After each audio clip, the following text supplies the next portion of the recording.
Doc Billy, we can start now. Thank you. Okay. Good evening and welcome. Thank you very much for joining us. Good morning to the Philippines and good evening to those who are with us from the United States. I am Silverio Cabellion Jr. I reside here in Maryland. Tonight, we are hosting the Fireside chat. And it's going to be a very, very interesting evening because we're dealing with artificial intelligence, generative AI, as it relates to scholarly publication. My co-host this evening is Dr. Gisela Concepcion. As you all know, is a member of the Innovation Council. And I see that our president, Dr. Mario, is with us. We were here both in Maryland. I see 54 participants. So without much ado, I will have Dr. Gisela Concepcion introduce our speaker. Giselle?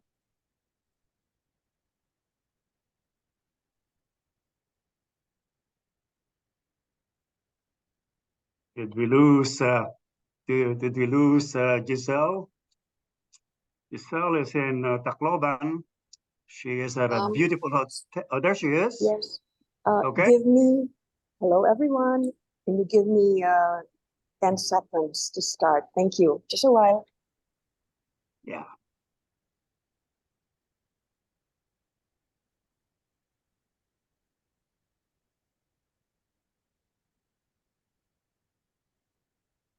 Can you hear me? Yes, ma'am. We can hear you. We can hear you very well. Yeah. We need to Thank see you. We need to see your. We need to see you. We need to see you in a video, though. Yeah. Okay. Just a moment.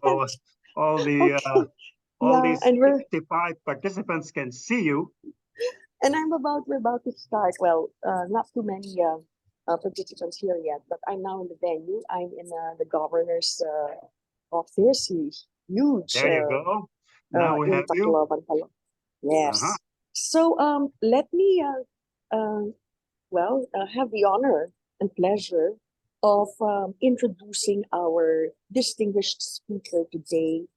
And he's my very dear friend and colleague in UP, who is a full professor, rank 12, in the UP College of Medicine, a former vice chancellor of UP Manila, and Scientist 3, the highest rank in the scientific productivity system of our university.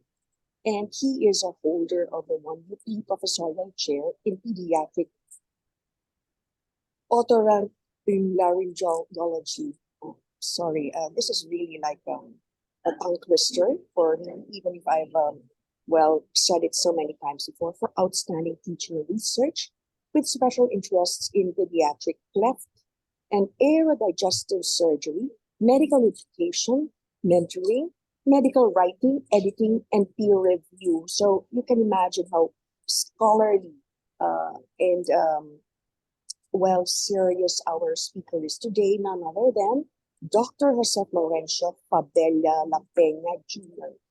He is a fellow of the Philippine College of Surgeons, of the Philippine Society of Otolaryngology-Head and Neck Surgery, PSOHNS, Philippine Academy for Head and Neck Surgery, Philippine Academy of Cranio-Maxillofacial Surgery, Philippine Academy of Facial Plastic and Reconstructive Surgery, and the American Academy of Otolaryngology-Head and Neck Surgery, regional faculty of a German university, Asia Pacific, a member of the Theodor Billroth Academy of Germany, and the International Consortium of Research Excellence of the same academy, full member of the Philippine American Academy of Science and Engineering, and a very active one at that. And that's what I'm very proud of as well. He's editor-in-chief of the Philippine Journal of Otolaryngology-Head and Neck Surgery, and international corresponding editor of the Singapore Medical Journal, charter president, Philippine Association of Medical Journal Editors, and past president of the Asia Pacific Association of Medical Editors, secretary of the World Association of Medical Editors, or WAM. He is the chair of the National Journal of the Selection Committee of the Philippine Council for Health Research and Development, UST, and he is editorial board of 6 journals, including the AAO HNSF journals, Auto Open and Otolaryngology-Head and Neck Surgery. The line of accolades and recognition goes on and on. It's endless. So, well, I think the last citations bring us to the context of this webinar that he has graciously agreed to give at my behest, as he says. He can't say no to me. I'm so proud that I was able to convince him and one of our reactors today to teach a course, a postgraduate elective course at the Marine Science Institute sometime back, called Biological Structures. And so I think our scholarly relationship and friendship have gone deeper and deeper through the years. I'm so proud to give the floor to our speaker, Dr. Joey Lapeña. Thank you, everyone. Wow. Amazing. Amazing. Okay, let me just try to share my screen. Sorry.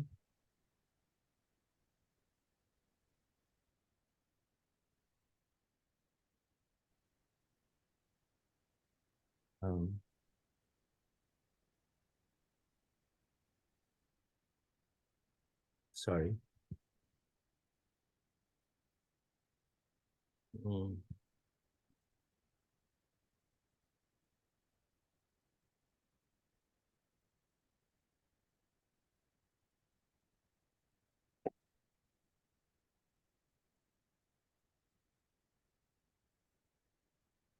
Okay. Can you see my screen now? Yes, Doc. Yes. Okay. Good evening to our colleagues in the East Coast and good morning to my colleagues in the Philippines. This presentation is made with permission on behalf of the WAMI Executive Board and Directors. I believe I have no conflicts of interest to disclose in making this presentation. I would like to believe that I did not knowingly utilize any chatbot or generative AI in preparing this presentation. This presentation is based on this article that was published in May 31 this year, superseding the initial article that we released in January. That's how quickly chatbots and generative AI evolved. We had to revise our initial recommendations very quickly. And I can't come. It has been republished in at least 3 journals to date. Okay. A chatbot is a tool driven by artificial intelligence, automated rules, natural language processing, and machine learning to process data to deliver responses to requests of all kinds. So if you have a Alexa or a Siri, okay, you ask a question and they respond to you, or you type a question on your smartphone and you get an answer, okay? So artificial intelligence is the ability of a digital computer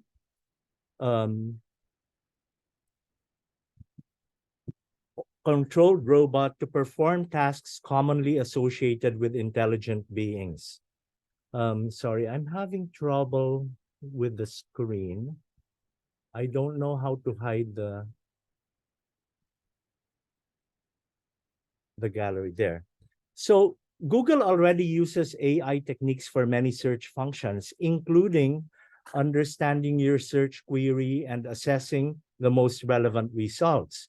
New abilities like large language models and generative AI dramatically expand what is possible with the ability to package information into text written on the fly, which is what their AI augmented version of Google Chrome Search Generative Experience, SGE, tries to accomplish. So this ability is usually associated with intelligent beings, and actually is by no means limited to search functions. It is more pervasive than you may think. Even our transactions online for GCash or PayPal, a lot of our utilities, even cars that are not fully AI, even non-Tesla cars rely on a lot of AI, computers, and so on. So the whole, in fact, a lot of aspects of our lives, if not all, are influenced by this. Now, generative modeling is an AI technique that generates synthetic artifacts by analyzing training examples. So by repeated learning of patterns and distribution, it is able to create realistic facsimiles. Generative AI uses generative modeling and advances in deep learning to produce diverse content at scale by utilizing existing media such as text, graphics, audio, and video. If you look at this figure, on the left you have real images, and on the right you have AI generated images. And it's very difficult to tell the difference. In fact, as the AI generated images evolve, they are able to deep fake to the point where they are not detectable by current detection software. So imagine you can be deep faked and you can be put in a scenario where you never were actually present physically. Chatbots are activated by a plain language instruction or prompt provided by the user, and they generate responses using statistical and probability-based language models. So the whole process of prompts and then responses and then corrections given and so on cause or allow the chatbot to grow and to learn and to evolve. The output has some characteristic properties. It usually is linguistically accurate and fluent, but to date it is often compromised in various ways.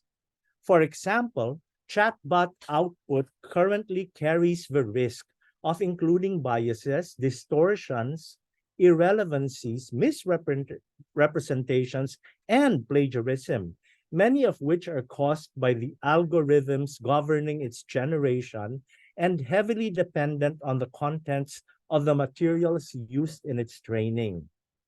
So it's actually possible that chatbots may be plagiarizing their own plagiarism. Consequently, there are concerns about the effects of chatbots on knowledge creation and dissemination, including their potential to spread and amplify misinformation and disinformation. We saw a lot of this happening during the infodemic that characterized the recent pandemic. And their broader impact on jobs and the economy, as well as the health of individuals and populations. New legal issues have also arisen in connection with chatbots and generative AI. So it's here, it's really here. And it affects the heart of our scientific process, especially. Currently, individuals in scholarly publishing may use chatbots for simple word processing tasks, analogous to and an extension of word processing and grammar checking software, to the generation of ideas and texts, and free substantive research. However, chatbots retain all the information supplied to them, including content and prompts, and may use this information in future responses. Therefore, scholarly content that is generated or edited using AI would be retained, and as a result, could potentially appear in future responses, further increasing the risk of inadvertent plagiarism on the part of the user and any future users of the technology. Anyone who needs to maintain confidentiality of a document, including authors, editors, and reviewers, should be aware of this issue before considering using chatbots to edit or generate work. More recently, ChatGPT, chatbots, and generative AI have proliferated by leaps and bounds, to the extent of being listed as authors and writing fake research with bogus citations. It was not far-fetched for chatbots and generative AI to infiltrate the peer review process. Suddenly, editors were faced with a whole new host of problems. Chatbots and their applications illustrate the powerful possibilities of generative AI as well as the risks. These recommendations seek to suggest a workable approach to valid concerns about the use of chatbots in scholarly publishing. Recommendation 1. Chatbots cannot be authors. Journals have begun to publish articles in which chatbots such as Bard, Bing, and ChatGPT have been used, with some journals listing chatbots as co-authors. The legal status of an author differs from country to country, but under most jurisdictions, an author must be a legal person. From November until January, there were at least 4 papers that could be searched on PubMed, but which have since been taken off Medline, listing ChatGPT as an author. Chatbots do not meet the ICMJE, or International Committee of Medical Journal Editors, authorship criteria, particularly that of being able to give final approval of a version to be published and to be accountable for all aspects of the work in ensuring that questions related to accuracy or integrity of any part of the work are appropriately investigated and resolved. No AI tool can understand a COI statement and does not have the legal standing to sign such a statement. Chatbots have no affiliation independent of their developers. Since authors submitting a manuscript must ensure that all those named as authors meet authorship criteria, chatbots cannot be included as authors, at least not yet. Recommendation 2. Authors should be transparent when chatbots are used and provide information about how they were used. The extent and type of use of chatbots in journal publications should be indicated, and this is consistent with the ICMJE recommendation of acknowledging writing assistance and providing the methods detailed information about how the study was conducted and how the results were generated. Sub-recommendation: authors submitting a paper in which a chatbot or AI was used to draft new text should note such use in the acknowledgement. All prompts used to generate new text or to convert text or text prompts into tables or illustrations should be specified.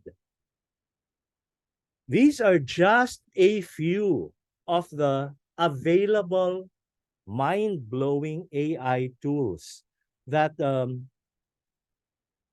are concerned with everything from productivity to video, marketing, chatbot design, and writing. And when you look at the application landscape, okay, we began with text, but then you also have video and images. You have code, speech, as well as 3D, and you have a lot of research applications already existing and more in the pipeline. When an AI tool such as a chatbot is used to carry out or generate analytical work, help report results such as generating tables or figures, or write computer codes, this should be stated in the body of the paper in both the abstract and method section. In the interests of enabling scientific scrutiny, including replication and identifying falsification, the full prompt used to generate the research results, the date and time of the query, and the AI tool used and its version should be provided. A very recent, interesting article came out. Okay, humans are the only great apes to routinely walk on two legs, a posture that relies on us having long legs, short arms, and narrow hips. A study recently published in Science generated a map of genomic regions that could explain how our unique skeletal architecture evolved. The work also points to regions of our DNA that place us at risk of common skeletal disease, such as osteoarthritis. Now, paleoanthropologists have used the fossil record to extensively document how the skeletal shape of hominins, humans and their extinct relatives, gradually changed over the past few million years. But the genetic basis of those skeletal changes have long eluded researchers. It has been difficult to get skeletal measurements and DNA on the same samples for a sufficiently large sample size to conduct a genetic study. So, the authors turned to the UK Biobank, a repository of genetic and health data for 500,000 people, to obtain records that included whole-body X-ray images. They used AI to weed out images that couldn't be used in the analysis, such as blurred pictures, pictures of people with implants or amputations. They then applied further rounds of AI analysis to extract precise measurements of bone lengths from more than 31,000 records. But if you look at the legends for the figures, you will see that they very clearly acknowledge their use of artificial intelligence in the legends as well as in the main method section of the paper. Recommendation 3. Authors are responsible for material provided by a chatbot in their paper, including the accuracy of what is presented and the absence of plagiarism, and for appropriate attribution of all sources, including original sources for material generated by the chatbot. Authors of articles written with the help of a chatbot are responsible for the material generated by the chatbot, including its accuracy, noting that plagiarism is the practice of taking someone else's work or ideas and passing them off as one's own, not just the verbatim repetition of previously published text. So it involves taking what is not yours and then passing it off as yours or as new, as novel. It is the author's responsibility to ensure that the content reflects the author's data and ideas and is not plagiarism, fabrication, or falsification. Otherwise, it is potentially scientific misconduct to offer such material for publication, irrespective of how it was written. Believe it or not, these scientists were able to produce an acceptable research paper in less than an hour with the help of ChatGPT. And it was actually fluent, insightful, and met the basic requirements for structure of a scientific paper. Similarly, authors must ensure that all quoted material is appropriately attributed, including full citations, and that the cited sources support the chatbot statements. Guess what? Chatbots actually fabricate. Okay, the term that is currently used is hallucinate, but we are arguing against the use of the term hallucinate because hallucination implies a consciousness that hallucinates. And therefore, are we saying or admitting that artificial intelligence has now acquired its own consciousness independent of its human programmers? But anyway, back to the story. There's this butterfly scientist, Henrik, whose attention was called to a preprint that supposedly cited his work. When he downloaded the preprint, not only did he find that the citation was not accurate, he had two other references listed which he never wrote. He never wrote them. They were fabricated totally, but had his name and his field of study. Now, a few months before that, he had actually tried to use ChatGPT and see if it could help him find a review of literature. It actually generated 10 papers for him, but of the 10, only one was a real paper. All the other 9 had been invented by the chatbot.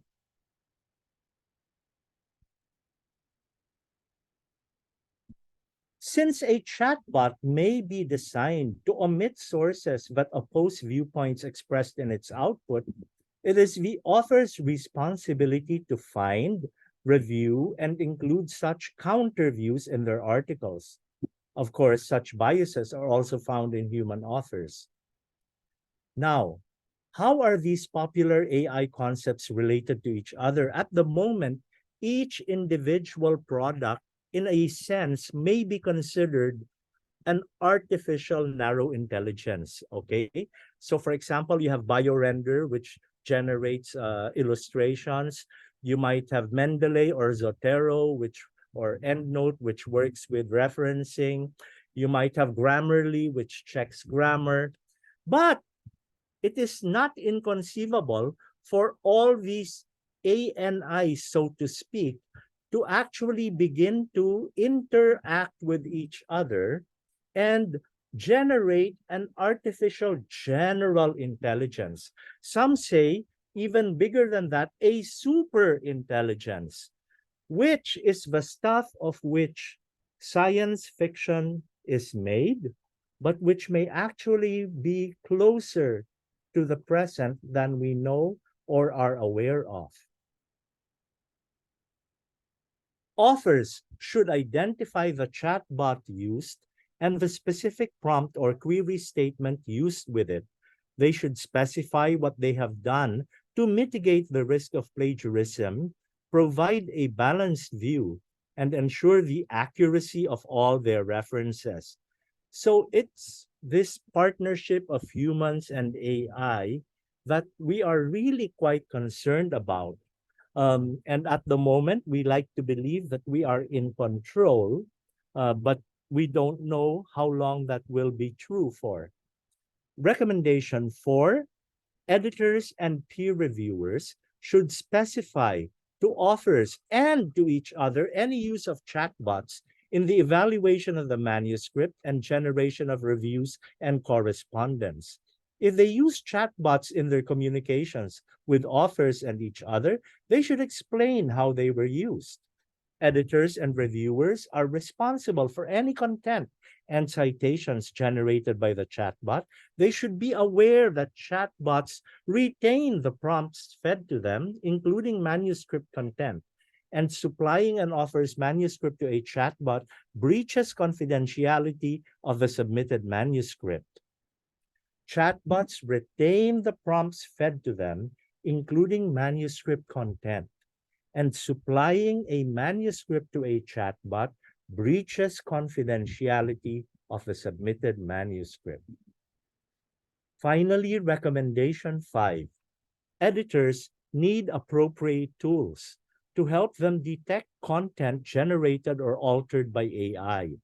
Such tools should be made available to editors regardless of ability to pay for them, for the good of science and the public, and to help ensure the integrity of healthcare information and reduce the risk of adverse health outcomes. Many medical journal editors use manuscript evaluation approaches that were not designed to deal with AI innovations and industries, including manipulated plagiarized texts and images of paper mill generated documents. At the moment, these are the better known essential research tools that can be used and that are actually being used. And imagine developing software that can detect the use of these softwares. They have already been at a disadvantage when trying to differentiate legitimate from fabricated, but chatbots take this challenge to a new level. Seasoned reviewers and editors were unable to detect the fake from the real as far as abstracts written by ChatGPT were concerned. Editors need access to tools that will help them evaluate content efficiently and accurately. And this is of particular importance to editors of medical journals, where the adverse consequences of misinformation include potential harms to people. So, can we have AI that is capable of detecting AI? Thank you. Maraming salamat po.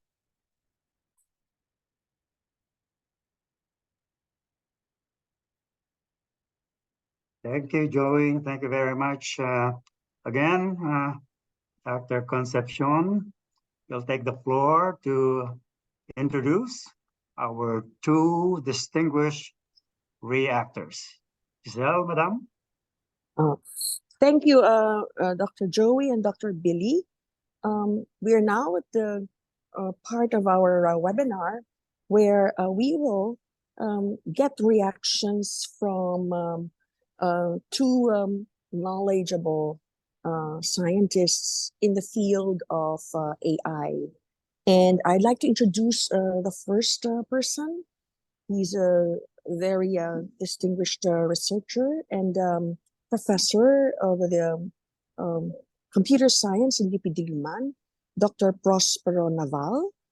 His area of research is computer vision and machine intelligence. He has a bachelor's of science in electrical engineering from UP Diliman and is educated in Kyoto University.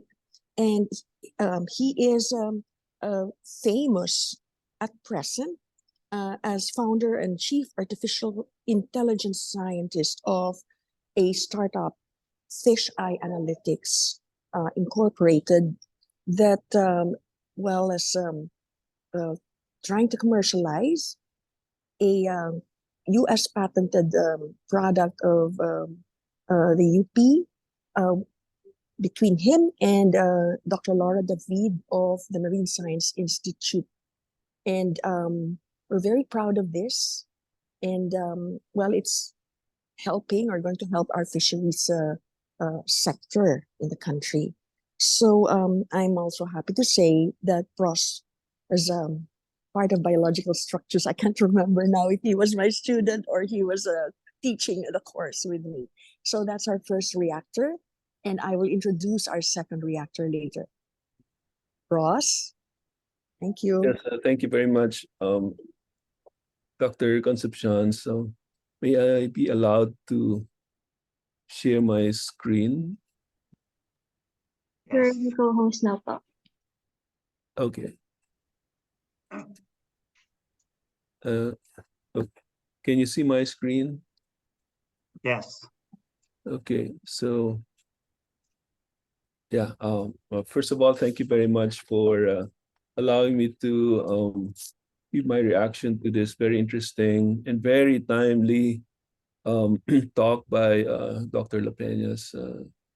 It's really very timely because I think yesterday the UP Board of Regents will also be issuing or just approve a UP principles of AI sort of guidelines for researchers on artificial intelligence. And definitely this talk of Dr. Lapeña's will help us in guiding the research, AI research, especially in medical informatics, anything that's related to the medical sciences.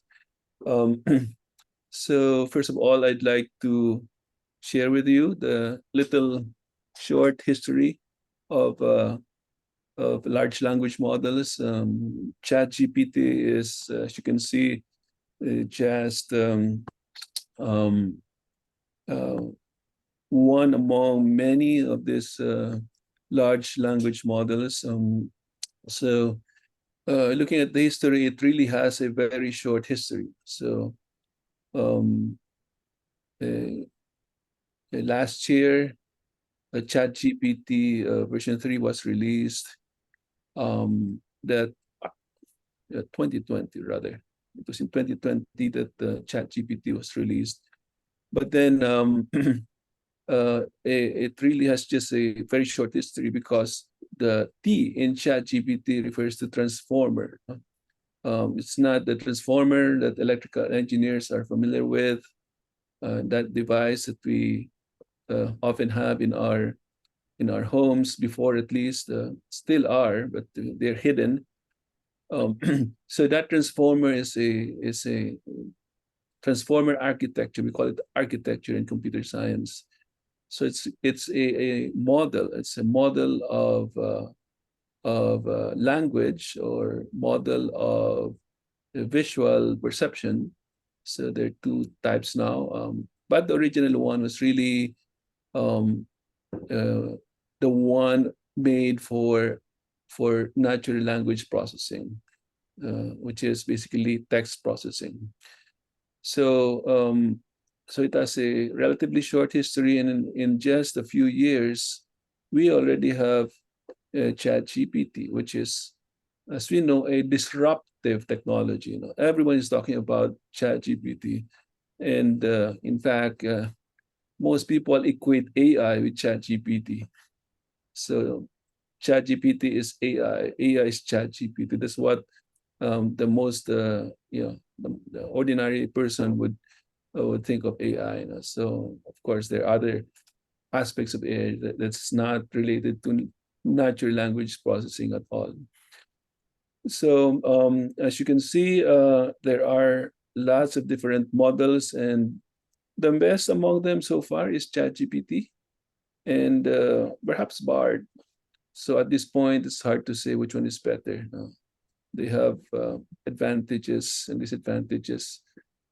But in the next several years, we foresee that competing language models will be developed to the point that we will have assistants that actually not just accumulate knowledge from the internet, from the web, but also knowledge, personal knowledge about ourselves, to the point that we can say that equivalent of ChatGPT or the large language model would be like our clone. So it's thinking in the same way as you.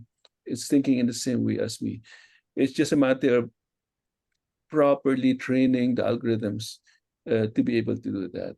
But anyway, it's just my own speculation. So Dr. Lapeña mentioned the 4 papers that are out there with ChatGPT as a co-author. So these are the 4 papers now. So probably Dr. Lapeña didn't want to show this because he's an editor of a journal. So that might be like a conflict of interest, but I don't have that restriction. So I'm showing you the 4 papers that have ChatGPT as co-authors now. So they're all related to ChatGPT's output anyway. But the point here is that can ChatGPT be an author? And Right now, we have this recommendation from the World Association of Medical Editors that ChatGPT cannot be an author. Large language models cannot be an author. Now, are large language models important? Are they useful for us? I would say yes, because they help us in overcoming what we call writer's block. No? So all of us, especially myself, I'd like to start writing, but then I don't know where to start. I don't know how to start. And that's, I think, common. So with a large language model like ChatGPT or Bard, I can ask the software to, given the appropriate prompt, it can provide me some ideas. It can also provide an outline for a draft. And that outline, that paper, the draft could be revised. I could revise it as much as I like, to the point that it's no longer distinguishable from my original style of writing. But the main problem with large language models is that there are no veracity guarantees. We don't know whether the statement, the sentence generated by that LLM is correct or not, because it does not have any way of checking whether it is in conformity with reality. So that is what truth is all about anyway. Truth is conformity with reality. Since it does not have access to reality, it does not have sensors, it does not have the ability to process these sense data, and it does not have the ability to perceive. That's what we call perception in AI. There are no guarantees of truthfulness in the output of a large language models. Then we also talk about hallucination. That's what Dr. Lapeña spoke about earlier, that that LLMs hallucinate, giving rise to bogus citations, references, wrong ideas, and so on. Just a little bit of explanation regarding hallucinations. As we know, one term might have different meanings to the different domains. So I'm sure in the medical domain, hallucination refers to a very specific condition. But for AI, hallucination simply means that it's generating wrong citations, wrong outputs. It does not carry any associations with awareness, with, well, it does not have any notion of correctness and so on. Therefore, it's basically hallucinating all the time, you might say. Then another problem with large language models is that it can be gamed. Right now, the data that OpenAI used was carefully annotated, curated. But who knows, some poison data might have been included, and this will lead to biases, to misinformation, to wrong information. In the future, we can game the system in order to incorporate biases to our favor. So that ability of, or inability of the large language model to check whether it's correct or not will give rise to this ability of other people to incorporate poison data into the system. The first recommendation, only humans can be authors. This is really a welcome development. This is a very important guideline that I think most authors will agree with, that chatbots, large language models cannot be authors for several reasons, as as described by Dr. Lapeña. So a large language model does not have a legal status. And this is very important because we cannot hold an LLM accountable. So accountability is attributed only to a legal personality. So, so if the output of a large language model is wrong, then can the developers be held accountable? Probably not. So therefore, this recommendation is really a very important recommendation, which I think all or everyone should abide with.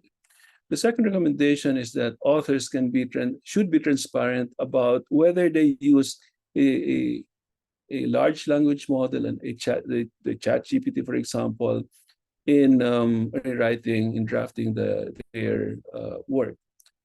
The problem here is enforceability.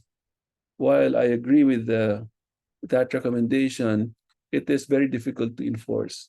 Why? Because I can use ChatGPT to generate some text for me, and I can keep on revising the text to the point that it will now be my own style of writing, and no one else will know that I've actually used the ChatGPT or any other large language model.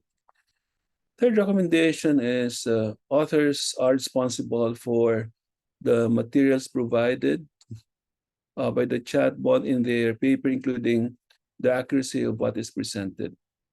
As we know, LLMs have hallucinations, and therefore, if some of these hallucinations or fake information, wrong information are present in the text, then the authors are the ones responsible. And it's kind of hard also to fact check every little sentence to make sure that information is correct. So yes, it's also hard to make sure that the output is accurate. And finally, regarding AGI, as I mentioned earlier, AGI, in the current state of LLMs is just all about knowledge, but knowledge is just part of being intelligent. Intelligence requires grounding with reality, so connection with reality. Therefore, for AGI to happen, we need sensing, we need perception, and we need knowledge processing. So probably the processing part is partly solved with these large language models, but integrating sensing, perception, processing, action, all this in a loop still a long way off. So we still have to wait for perhaps many years. And some philosophers even say that it will never come, so that the AGI will never happen. But then let's see. I guess that's all. Thank you very much, Dr. Lapeña, for this very interesting talk and for your insightful for your insights regarding these recommendations. That's all. Thank you. Okay. Thank you very much, Dr. Pros Naval, for all your insights and deep level knowledge of the languages and the opportunities as well as the risks of the chatbots. Thank you. We'll now move to our second reactor. This is Jason Albia. And Jason is from the University of the Philippines, Los Baños, the Physics Division Department. He's a faculty member doing studies in artificial intelligence, but also, he's affiliated with Interven Biosciences, and therefore his knowledge is applied to the biomedical and the medical field. So I think that Jason would also have a lot to say about the talk of Dr. Lapeña. So Jason, thank you. Hello, good morning, everyone. First of all, a little correction, ma'am. I used to be a faculty in physics in UPLB, but not anymore. I spent my the first 12 to 13 years of my career as an assistant professor in physics, and in my last 7 years, I spent most of my time understanding and implementing AI methodologies in several biomarker discovery and diagnostic research. So right now, I'm the senior manager or head of the R&D in the Interben Biosciences Philippines. This is a biotech startup leveraging AI and glycoproteomics, mainly for biomarker discovery. So I'm happy to be here, learning a lot from Dr. José and Dr. Pros. First of all, thank you, Doc José. Really an excellent and very cohesive detail, I should say, underscoring all these critical issues on how AI impacts scientific discovery and publication, and how the scientific community is responding by providing guidelines and recommendation on how to use AI in this overall scientific process. And the reaction of Doc Pros has doubled down all these critical issues. And so in addition to these overarching ideas mentioned by Dr. José and Doc Pros, I'd like to talk about two things that might further spark our interest in understanding the capability of generative AI, and why is this sort of different compared to other versions of AI, the discriminative ones or the classical machine learning. I think understanding these two concepts in AI sort of could serve as a benchmark on how we look at these tools, whether they are actually capable of logical deductions and causal reasoning, and whether they are actually can draw conclusion from the training data. So two things. Number one is what they call the in-context learning. So this is like the lingo in the artificial intelligence. So this generative AI has been really differentiated from the rest of the technology before because of this, what they call in-context learning. So this is the ability of the large language model to learn and adapt from the scientific prompts or context. So the model has been trained on massive amounts of text data, we know that, and it can generate coherent and contextually, I would say, relevant responses given a prompt. Now, this is possible due to the architecture of the model themselves and the way they were trained. Now, when you provide a prompt, the model uses its understanding of the language and context from the training data to generate meaningful continuation of the text or the conversation. But it has to be noted that when we talk about contextually appropriateness of the response, it does not automatically equate to being logical, being factual, or being accurate. This large language model learned from this vast amount of data. Of course, that includes both accurate information and inaccurate information. And as a result, the model might generate responses that may sound, contextually correct, but may contain logical fallacies, inaccuracies, and providing misleading information. Now that's the first one. That's the differentiator of generative AI. Now the second one is the notion of emergence. Now emergence, actually this has been originally from physics. Emergent behavior refers to patterns and phenomena or behaviors that arise from the interaction among simple components in a complex system like language without being explicitly programmed. So in the context of large language model, this emergent behavior refers to the unexpected yet creative and complex response the model generates that goes beyond its original training data. So this is where you sort of like really think about it. It's like a sort of a human conversationalist that can generate creative and novel insights. This is what captures our imagination in the entire text space, so to speak. Now, since LLM or the large language model have learned from a diverse range of text sources, they can exhibit these behaviors. And these behaviors that, again, seem to be novel and creative. And that's why if you are a researcher and you are, you came across something, you think you're deadlocked and you want to be more creative, it's natural to think that perhaps this LLM could actually spark your imagination and lead you to more novel ideas. Now, if you think about the relationship between these two things, in context learning and emergence, this is where really the ability of the model, as it adapts and generates responses and provide contextually correct or appropriate responses happens. So I want to point those two things out, just for our academics here and other researchers to look into these concepts, and understanding these might allow them to better use the tools, because this is sort of what limits the capability of the large language model and chatbot in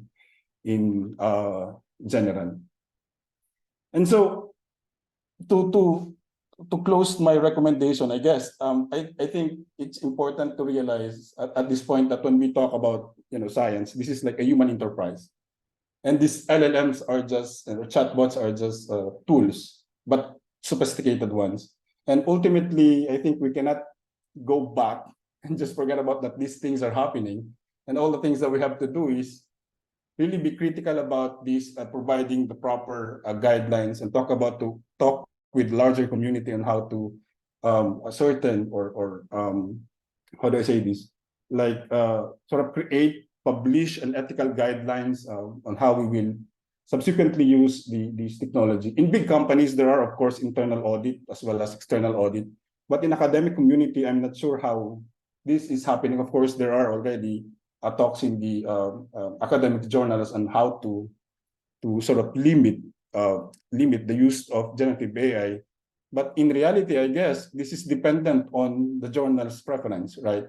There are journals with higher restriction on the use of generative AI, but some are less restrictive, I should say, meaning they can use generative AI, but just like any other tool, just include it in the description, in the methodology, and how you use these things. But yeah, essentially, I think I'm delusionally very how would I say this, optimistic about what will happen in the future about this generative AI and whatnot. All we need to do is just to set our ground straight, and as opposed to other application of AI, we have to be quite slow in progress, and really be careful on how this technology would impact the science as a process. That would be all. Thank you. All right. Thank you. Thank you. Is it my turn, Giselle? Yes, it's your turn, Dr. Gilly. It's now the Q&A, and I'll just Yes. be on the lookout for people who've raised their hands. Yes. So the floor is all yours. Thank you. Well, thank you very much, Joey. Thank you very much, Dr. Navarro. And it's nice to see Dr. Jason Albia. Let me see. There are 98 participants. I've never had so many people join a fireside chat. So Dr. Lapeña, you must be a great star, something like that. Are there, I'd like to be this an interacting. I'd like people to be very interactive and not be artificial. Like to act like human beings. So I will first open it up to a real question instead of going to the chat box. So is there anyone in the audience who would like to pose a question or a comment? Kindly just open up your video and unmute, and don't just be very forward with your inquiry. Thanks, Anyone? Billy. We'll do it. I'll start. Oh, Al, kumusta? Anyway. Balik ka na ba Thank you. sa Pilipinas? Yes, I'm back home now for the last 2 weeks, and I've been playing catch up. But just before I left, actually in June, we hosted Cynthia Brazel of MIT Media Labs. She's quote unquote queen of AI for social robotics, and she had a startup company 8 years ago. And there was an interesting session that we hosted for industry in Unilab Foundation, and he asked me to present about medical device impact of AI, not on the publication side. And clearly, to me, our design control principles always apply. And I think my position was AI at this level of generative AI can indeed help not only in the customer user need collation as well as design input and design output generation, but just like what Joey and Pros, we need to verify, because the 5 stages of a design development is always after your output, you need to do your verification and your validation outside of the controlled environment. And to me, that's probably where we need all to be looking at, as being able to indeed verify, find ways to verify whatever it is, where may it be clinical data, may it be publication, may it be actual devices that actually are going to be used in people. Like in my case, the verification is as important as the data that went into it. And of course, the eventual proof of the pudding is being able to have the validation that is acceptable to the regulatory agencies. Like in my case, it's the FDA that regulates my product. Hence, that's the 3rd stage. So even after you verify and validate, we need to have a body, usually national of nature, because I don't think WIPO can share the information on how to regulate IP. But at the end of the day, it's the individual countries that actually have their own regulatory agencies that will handle AI. And I know that in the US, I've spoken to the people in Berkeley who had a position paper on AI a couple of years ago at Citrus, with Dado Banatao and Maria Banatao being my hosts there. Clearly, it needs to be really updated, as Pros demonstrated. This last 8 months after ChatGPT came out in November has been almost like a hockey stick in generation of information. And we really need to be able to find a way to quickly verify and validate all these outputs and put up the regulatory agency in our respective institutions. May it be UP Manila, may it be UP system, or may it be the Philippines in itself. Maybe that can be tackled, Giselle, by the National Innovation Council right away, in being able to put a regulatory AI body. So in those 3 cases, how do you think that will progress, Joey, Pros, and nice to meet you, Jason. I was with Carlito Librilla, one of your founders at Interven, and I just found out that Aldo is no longer with you guys. But definitely, we'll have a chat one of these days. I'll be around now in Manila. But definitely, I'm so looking forward to using AI, because I think it's gonna be accelerating and evening the playing field in some of the areas, like in my area,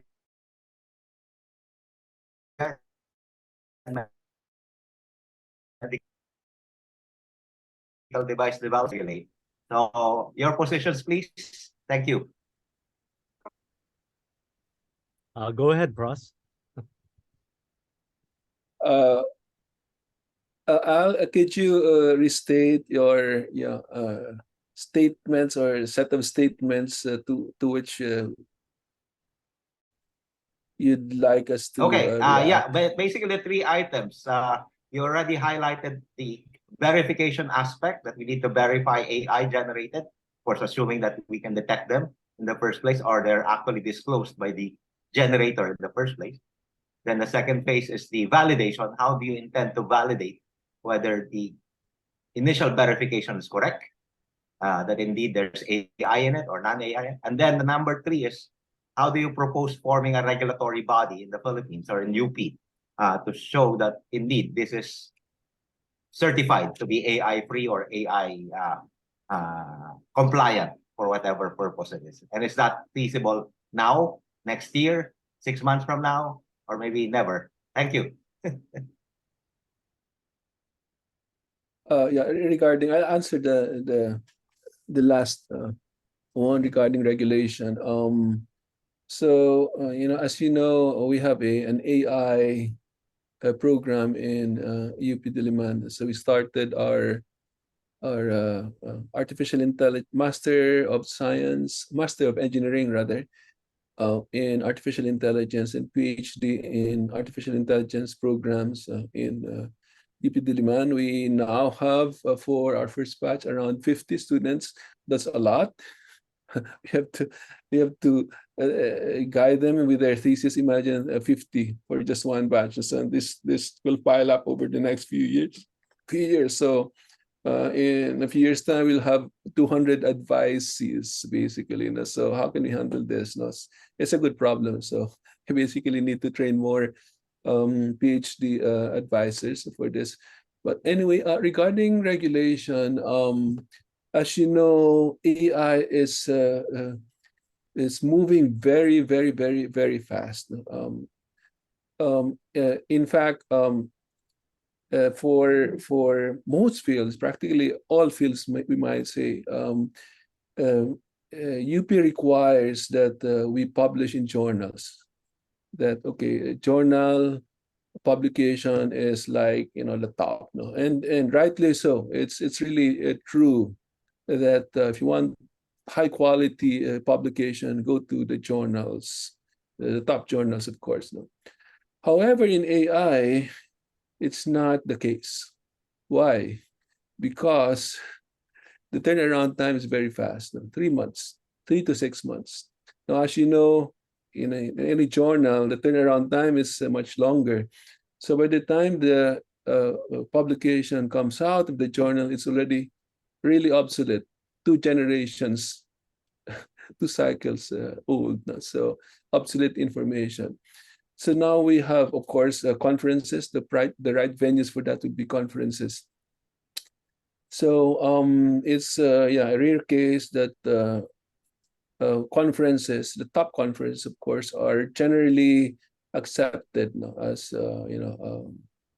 having published in the top conference is considered already like having published in the top journal, at least in our field. In the other fields, even within computer science, it's not the case. It's still that journals are still the top venues for publication of outstanding work. Now, regarding regulation, since the field is moving very fast, we don't want to be regulated. There has to be, of course, some kind of regulation. We cannot produce devices that kill people, for example, that harm people. So there's some basic things that we need to satisfy. But as far as, say, regulating generative AI, for example, as long as we do no harm, then I think it should be okay. That we don't spread misinformation. I think the European Union has already established certain guidelines on that, but it's still not approved yet because there are companies that don't like some of the items in the guidelines. So I at this point, let's just wait for the European Union, for example, to issue these guidelines, and let's adopt them to our local needs instead of crafting our own guidelines, which may actually hamper AI research within the country. Yeah. What were the 2 other things? I'll forget now. That's okay. I'll just give Joey actually. Yeah, the 2 others, Jason and on the verification and device development. Yes. So, and of course, I'd like to hear Jason also what he thinks about the possibility of regulation, as well as his own verification and validation of intervened technologies. Go ahead, Joey. Yeah, in response, and maybe just to segue from what Ross said, I put in the chat 3 concerns which have been pointed out in the article, which I actually put the link to, and why health professionals should be concerned with self-improved artificial general intelligence. the three current ways where it poses a threat to human health are: one, the growing opportunities by which it can control and manipulate people. So our recent polls are an example. So are those in Russia and the US, right? And everything happening to Trump and everything happening here, and all the misinformation and disinformation is covered by that. And it's more vast and widespread than we might care to admit or might be aware of. Second, lethal weapon capacity, and Pross also alluded to it. You know, AI was able to generate at least 100 new computer formulas for chemical 100 new formulas for chemical weapons in a few minutes, right? It was able to just and I'll leave the chemists to comment on that. But imagine the potential for evil as well as for good. You see, because side by side with all the good it can do, and I do not uh, I'm not against that. Is the potential for misuse, and because it has no conscience or moral compass, right? Then AI is not governed by the rules that we are governed by or that we choose to govern ourselves by. And I think that is a very, very big issue. In fact, the developers of AI themselves called for a moratorium on AI development in the recent past. But of course, that didn't really happen. And then the effects on work and the employment. If automation without AI, just plain machine automation, has already replaced a lot of the working force, think of how much more displacement and effects on work and employment this new brand of generative AI has on people and their lives and livelihoods. So I think those three issues pointed out in this article are worth pondering on. Okay, Billy, I raised my hand. I just All wanted to right, say something because I might okay, have to. Can you hear me? I was waiting. Yeah, I was waiting for. I think Dr. Safarica was asking also Dr. Albia his reaction to this question. Then you have the floor, Giselle. I think Dr. yes. Albia, you have any Yeah. reaction to Just what? quickly, I had posted something on the chat, but the multiplier Okay. amplifying logarithmic effect of a chat Okay, GPT looks is like really great Jason potential. is quiet. All right, Giselle, why don't you have the floor? Okay. Yeah. So just quickly, so I had written something in the GPT and of the technological tools, whether it's in genetics or AI for good versus bad. And so we could also think of helping train ChatGPT in ethics. So I think that could be a major strategy if, for example, the public knowledge space has more articles on the use of this tool with the right ethical guidelines that Dr. Joey Lapeña so competently shared with us based on the WAME. I think we should start with that because this was what Joey talked about. The recommendations were already shared by him with us. Thank you. I see. Okay, are there? I don't see any Joey. hands raised. So Jason, let me ask a question then. Since nobody's raising Billy, their Jason hand. first. Jason's reply. Jason has a Jason, sir, would you Yeah, yeah. kindly respond? Yeah, about the three bullets, verification, validation, and regulatory. I could not speak profoundly about regulatory because that has been my problem when we had a COVID research back in 2020. We developed a model.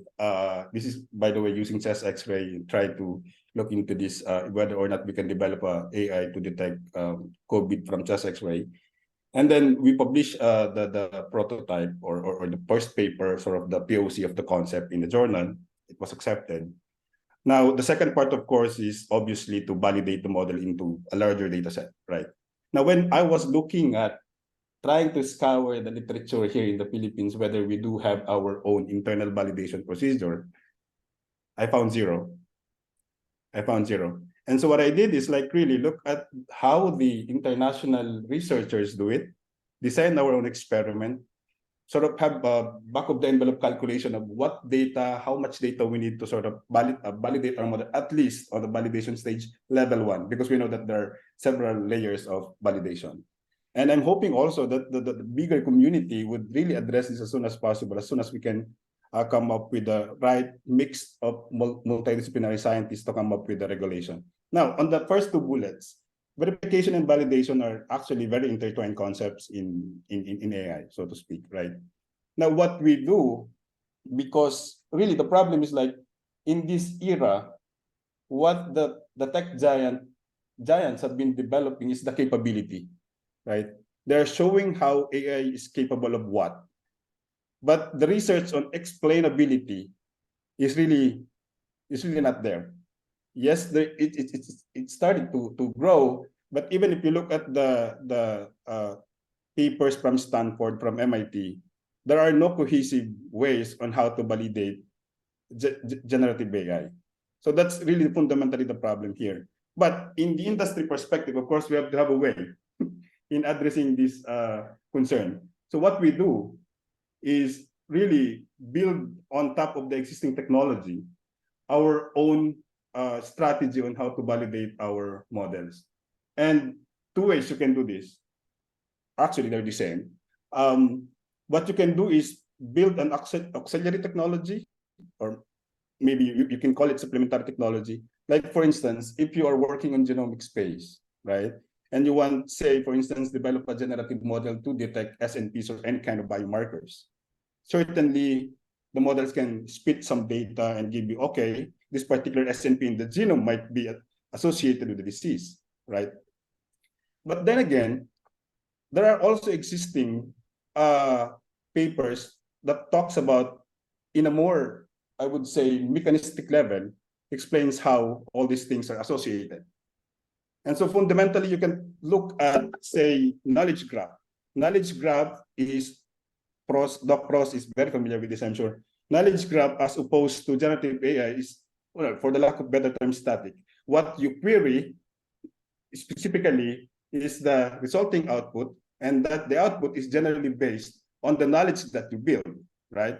And so when you think about this, instead of like training the model in a wide range of data set, you can just confine, right? You can just confine the training mechanism in such a way that what you are looking at are just those relevant and, for the lack of better term again, accurate resources. Like, for instance, if you're working in healthcare, you might as well use the model and train it on the PubMed articles and not on the broad category of internet data. And so with the lack of, I would say, national level regulatory policy, what we did is we designed internally how we can have this own validation procedure, verification procedure, and subsequently, of course, publish this to the wider scientific community. Okay. Anybody else would like to pose a question? I don't see any raised hands. All right, let me pose my question then. We are saying that this is artificial intelligence. I will disclose that I went and prompted ChatGPT to give me ideas on what I should be asking tonight. And as I read about it, I don't know, it looks like it was very logical. But the question came to mind with regards to now, since these models are trained from human generated data, isn't the problem then not the model, but it is the data that human beings feed into it? And if you put garbage in, garbage will come out. So then when you say that the model, whether it's BARD, whether it's LMA of Facebook, or whether it is GPT of OpenAI, what you put in there, if it is garbage, garbage will come out.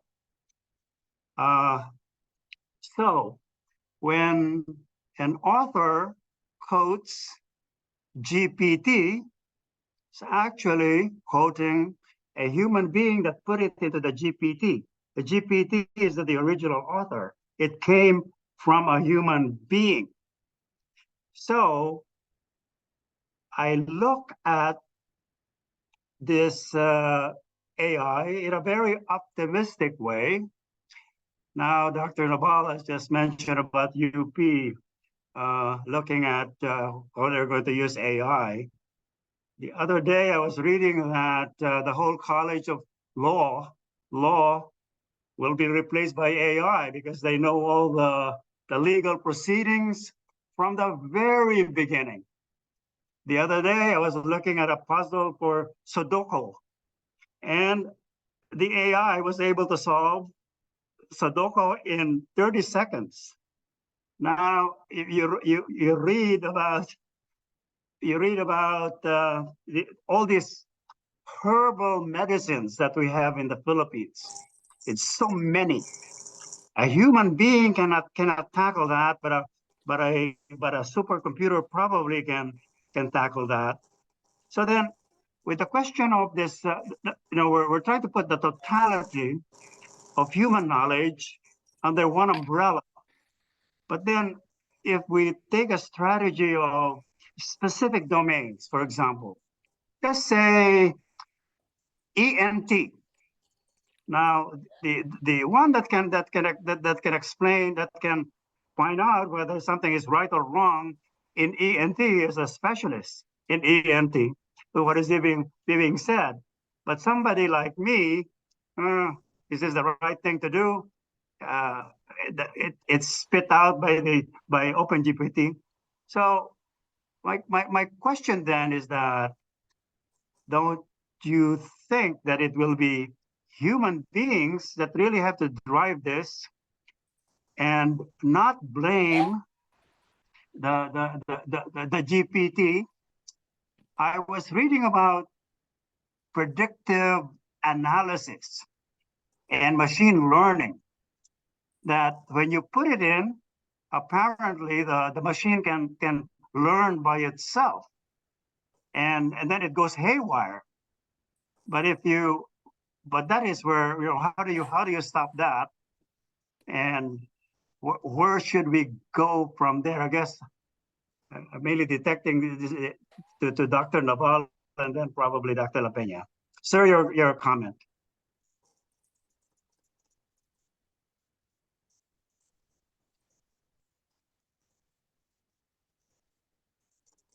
Sorry, Dr. Lapeña, would like to say something first.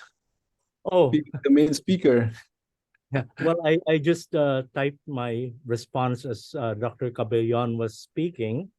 My first reaction is citing AI-generated material will not allow the citer to credit the source of the material.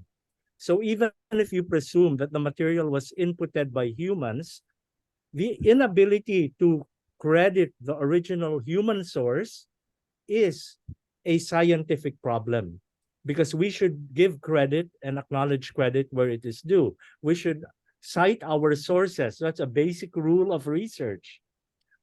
But more than that, AI actually, as you mentioned earlier, hallucinates. It fabricates and creates new material from scratch.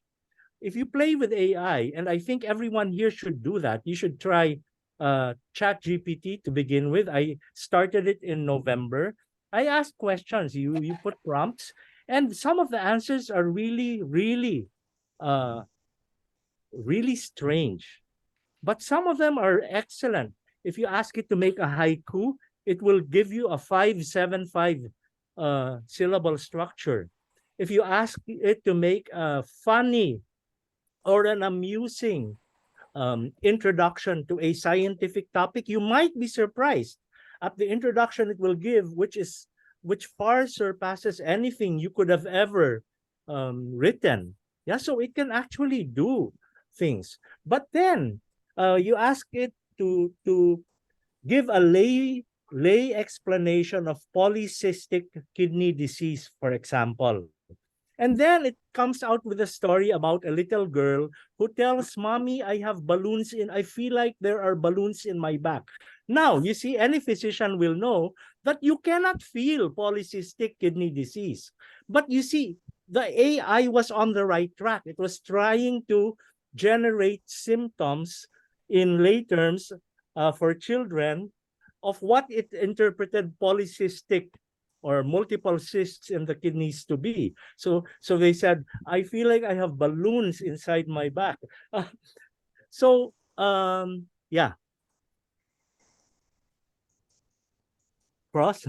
Yeah, well, I'd like to basically continue what you have started, Dr. Lapeña, this idea of fabricating new ideas, wrong ideas, maybe. These are basically are like sparks, no, of what we call creativity, machine creativity. Now, as you know, that does not necessarily require grounding with reality. As you said, no, that you don't find a don't palpate a balloon at the back of a patient. But ChatGPT is proposing that. No, so it's in a way creative, but it does again know reality as we know it. No? So we are. Especially you, all of you are all doctors. So there's a lot of implicit knowledge that cannot be encoded in the form of text, in the form of video, cannot be encoded as data which we can feed to the computer. So this is why we will always need doctors. even if all these language models are AIs advanced, we will still need doctors because there's a lot of implicit knowledge that we humans have that we cannot codify. We cannot since we cannot codify them, we cannot write them, we cannot express them as data that can be processed by the computer, then these AI systems will not have that capability of really truly understanding the situation. So the disease or the sickness of a particular patient. It can give you, some general guidelines, ideas, even knowledge about a particular disease. But when it comes to treating this particular patient that I have in front of me, I don't think right now we have that capability. It's still you who will, from what I know, when a patient enters the doctor's office, somehow the doctor already knows that this patient is sick of this, and you probably don't even know it explicitly, but you already have the gut feel that this patient has this, and you ask questions because the questions that you're asking are very specific already, based on on how the patient appears and all that. And these are very difficult, maybe impossible to codify. So the humans are still needed. Again, I mentioned earlier this idea of sensing perception, processing, and action. So that's the whole process, no, that we need to undergo to basically diagnose, cure patients, no, and maybe ChatGPT or large language model is taking care of just partially, of course, taking care of just one part of it, which is the processing of knowledge. But when it comes to sensing, like palpating, looking at the eyes of the patient, and why do you as doctors, you know where to look, you know what to ask. And there's a lot of implicit knowledge that is there that cannot be encoded. So it might take centuries for machines to be able to do that. And that basically requires, again, sensing, perception, and action, because action is still part of it. It's a loop, no? So you have to, for intelligence, true intelligence to happen, there has to be an interaction. This loop has to be formed, this close, in fact, no? So that the specific action that the AI recommends has to be, again, processed. No? So when you palpate, for example, you are sensing and deliberating, sensing and deliberating, sensing and deliberating.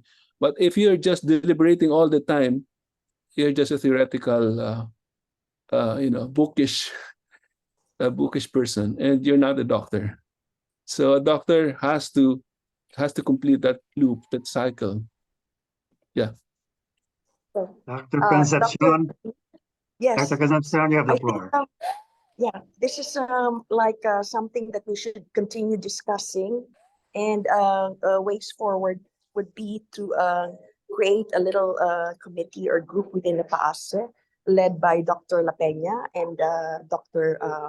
Rosnaval, and whoever else wants to join, to provide recommendations to the appropriate agencies, including UP and government agencies, and say SUCS, to guide us. So I think at this point, we would like to thank everybody for all your valuable inputs.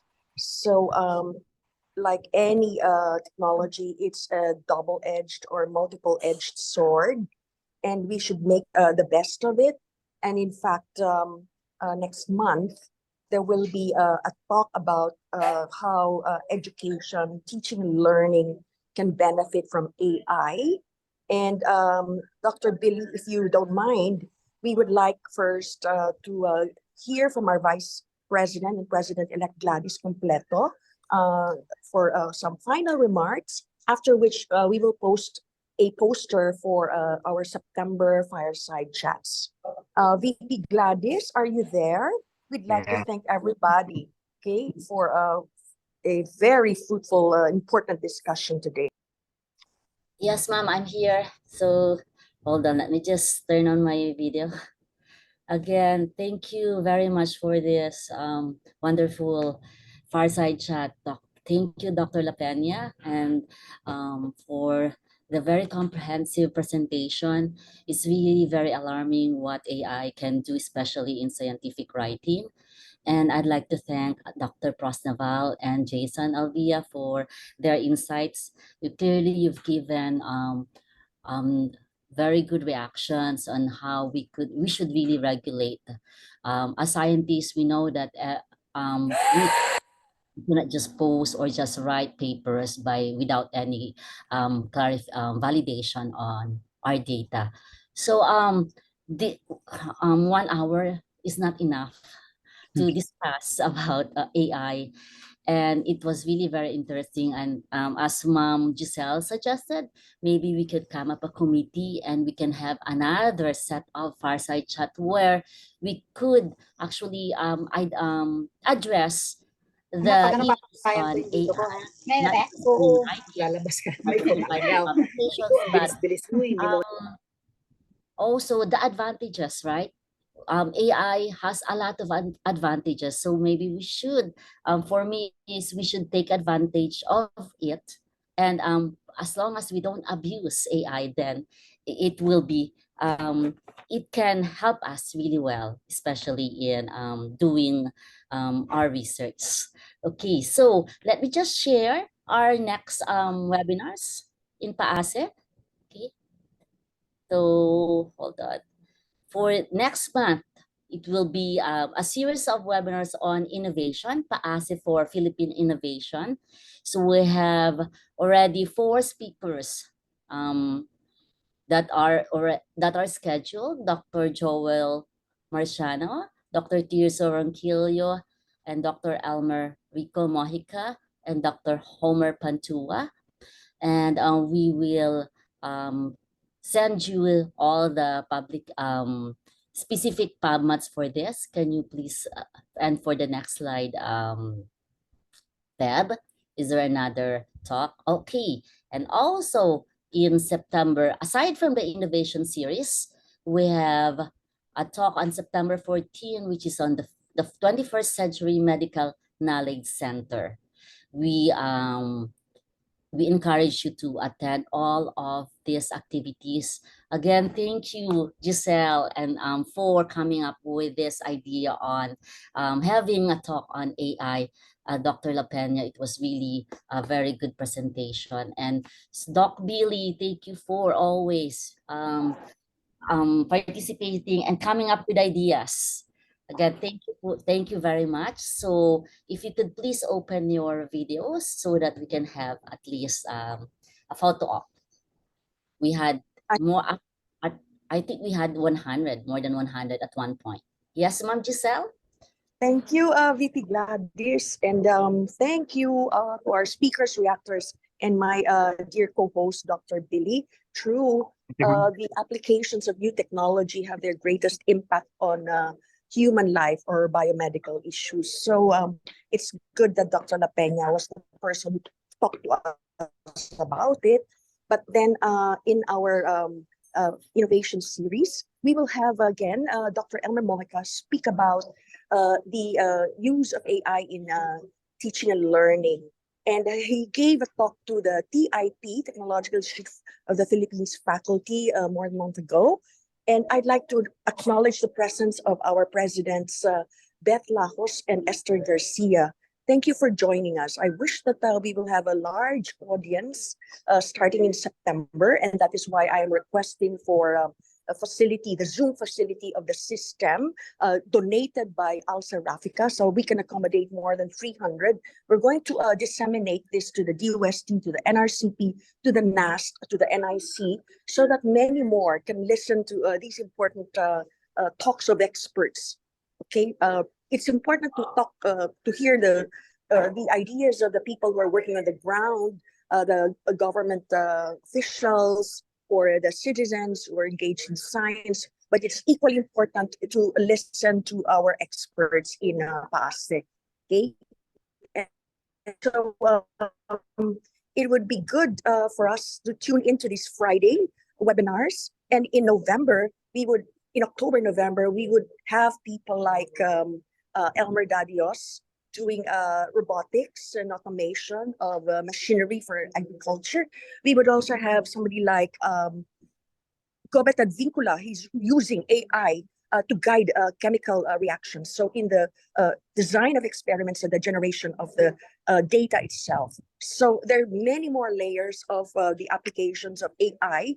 And we would have to think of all the positive effects of AI, as well as the risks. And therefore, as the guardians in the scientific community, we should take a position on this. So thank you very much, everyone. And thank you so much, Billy, for giving us the medical perspective. It's so important to all of us. Thank you, Joey. Thank you. Thank you Never very say much no, for okay? all that attended tonight. I learned a lot, and I hope we continue this very, very, very important conversation. Good morning, everybody, and good night to the Philippines.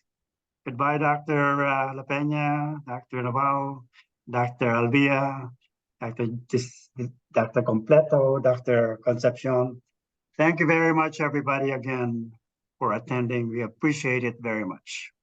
Yes. So Feb, are you starting to take pictures? Can you please open your videos? And perhaps Feb, we can show the recording of this. Yes po, Yes, this will be FB na available lang. Can we also post this through FB? YouTube and our website po. Okay. Okay. So Anyway, Peb, thank you very much No for the problem. great publication and the coordination of this fireside chat. Thank you, Peb. Thank you very much.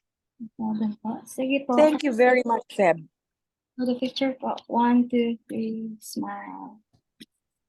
and then Ma'am Giselle, next time we'll try our best na live na with the FB live stream.